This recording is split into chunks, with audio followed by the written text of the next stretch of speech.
Selamat pagi jemaat Tuhan. Banyak orang Kristen dewasa ini bicara tentang Roh Kudus sebagai pemberi kuasa, penghibur atau pendorong dalam pelayanan. Semua itu sangat benar dan penting. Tapi ada satu peran Roh Kudus yang sering diabaikan, yaitu Roh yang sebagai materai jaminan keselamatan kita. Efesus 1 ayat 13-14, di dalam Dia kamu juga, karena kamu telah mendengar firman kebenaran, yaitu Injil keselamatanmu. Di dalam Dia kamu juga, ketika kamu percaya, dimateraikan dengan Roh Kudus yang dijanjikannya.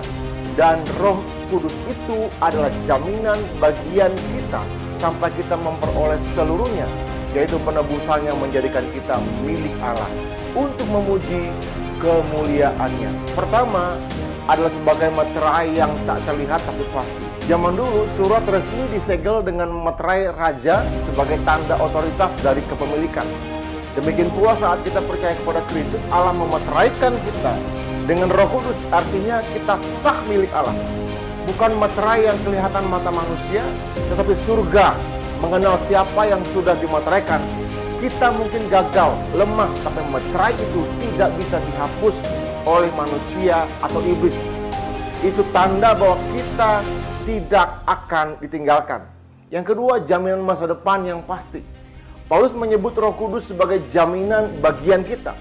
Dalam bahasa Yunani, kata ini digunakan adalah arabon, yang berarti uang muka atau tanda jadi. Dengan kata lain, Roh Kudus adalah bukti awal dari warisan surgawi sebagai cicilan pertama.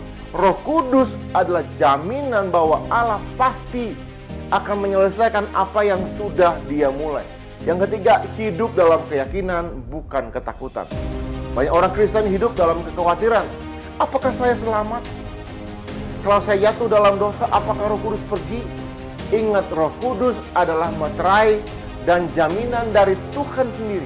Bukan berarti kita bebas hidup sembarangan, tetapi kita bisa hidup dengan pengharapan dan keyakinan, bukanlah ketakutan. Dengan Roh Kudus kita akan dimampukan hidup dalam kebenaran, hidup dalam kekudusan, sehingga kita berkenan di mata Allah dan kita menjadi milik kepunyaan Allah. Kiranya firman hari ini bisa membuat kita berbesar hati, sekalipun kita mengalami banyak pergumulan, banyak permasalahan, banyak hal yang begitu menekan hidup kita.